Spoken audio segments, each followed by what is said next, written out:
Muy buenas pichones, esto es Canary Ram, mi nombre es Aley y bienvenidos a Switch and Keys. En el capítulo de hoy seguimos el sendero del capítulo 6, esta vez para explicar de un modo más avanzado los diferentes tipos de lubricado según los tipos de switches. ¡Al lío!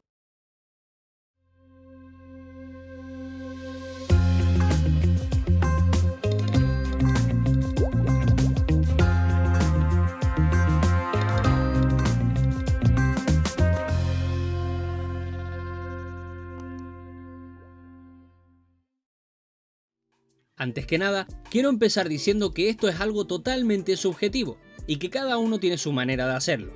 En este capítulo os voy a mostrar las mejores maneras de hacerlo bajo mi experiencia, ya que no solo hay un método, sobre todo para los tipos MX. Si ya habéis visto el capítulo 6 de esta serie, sabréis que depende de cada variante de switch disponemos de un tipo de aplicación del lubricante, ya que no queremos excedernos según qué switches.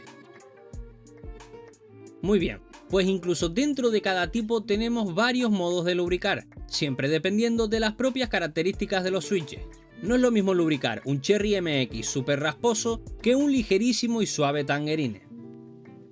Para este ejemplo cogeremos switches lineales para que se entienda, pudiendo extrapolarlo luego a las diferentes variantes MX.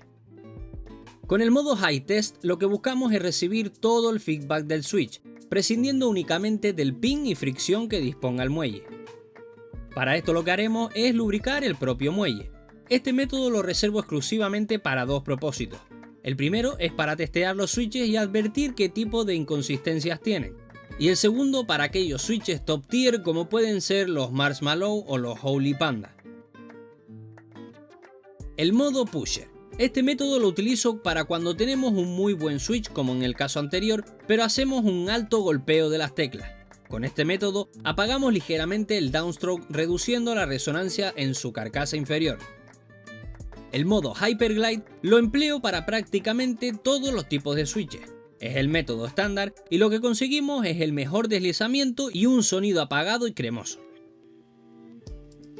En el método Full Lubed es el mismo que el anterior, aunque en este caso lo que hacemos es aplicar un poco de lubricante en el tope superior de los raíles laterales y en la parte trasera en contacto con el pulsador. De este modo conseguimos el mejor deslizamiento con un sonido realmente cremoso gracias a suprimir tanto el downstroke como el upstroke.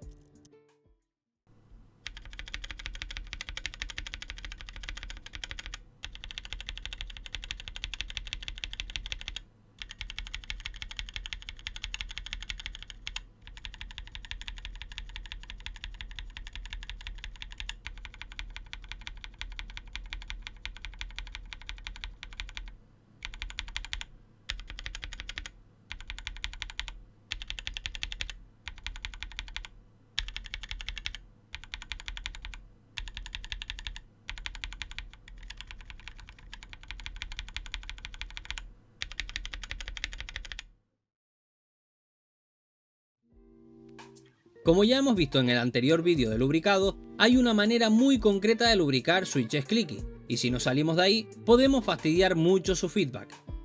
En este caso, lo ideal es no lubricar la base del switch como tal, sino emplear el lubricado en los raíles laterales y en el muelle. De esta manera, los clicky seguirán siendo como su propio nombre indica. Pero esto es hablando de switches clicky con sistema jacket. Este sistema hace que el switch sea igual a un táctil tipo Brown, pero con la parte táctil independiente y móvil, la cual es la que golpea la base del switch.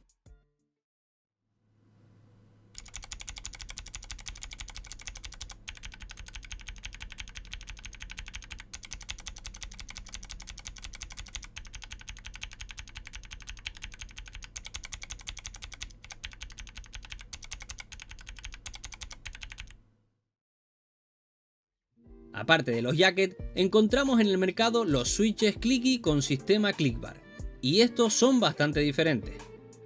Para empezar, estos switches no tienen una rampa curva a modo de proporcionarnos la tactilidad, sino que esta rampa es recta como si de un lineal se tratase.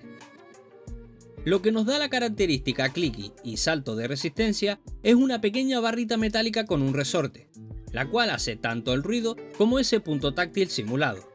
Esto ya lo hemos visto en el propio vídeo de los Kyle Box, aunque en el caso de los tipo MX cambian ligeramente. En estos switches nos centramos en lubricar todas las partes de fricción exceptuando el espolón, que actúa sobre la click bar. De esta manera, disponemos de un switch lineal con efecto táctil simulado y sonido clicky consistente, sumado a un golpeo seco que nos permite disfrutar de esa frecuencia de 8000 Hz característica.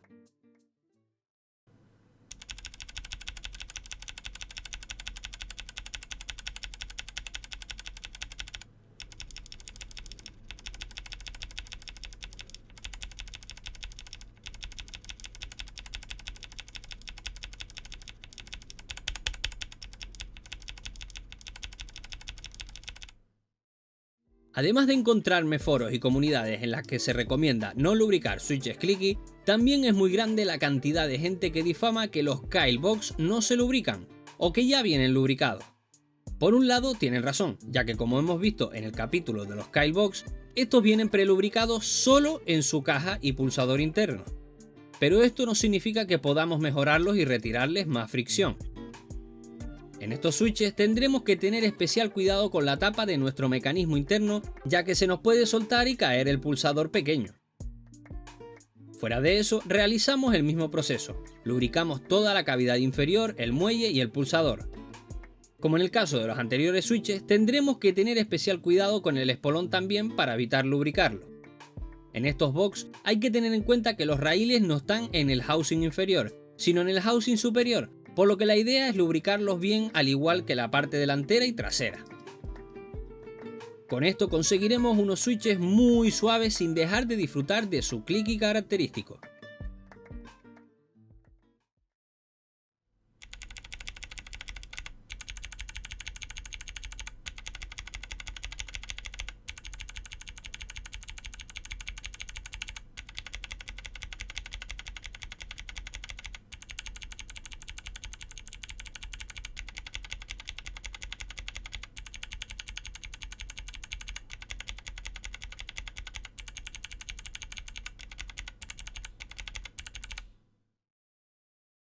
Con estos box haremos el mismo procedimiento en todas sus variantes, discrepando de lubricar la rampa de las versiones táctiles, ya que el propio pulsador interno que desliza en esta rampa nos viene prelubricado, y no pretendemos perder feedback en este sentido. Pasando a los pulsadores ópticos, en este caso nos pasamos a la gama Gateron. Seguiremos el mismo proceso que en lo anteriormente explicado para todos los MX, solo que en este caso tendremos que tener en cuenta que los lineales no disponen ni de contacto interno ni de rampa en el pulsador, por lo que nos ahorramos una zona de fricción de la que preocuparnos y ganamos en un switch mucho más smooth objetivamente.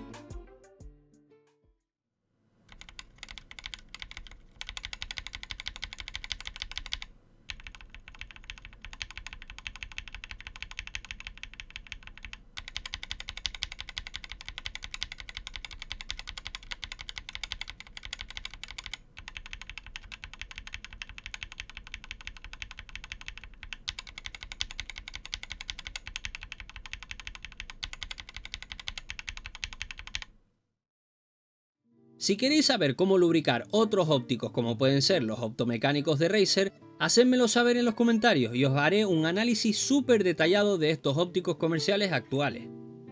Bueno pichones, espero que os haya gustado este vídeo sobre lubricado. Si es así, pégale un like, suscríbete y dale a la campanita para estar atento a contenido de gran ayuda. Nos vemos en el próximo vídeo. Venga pibes.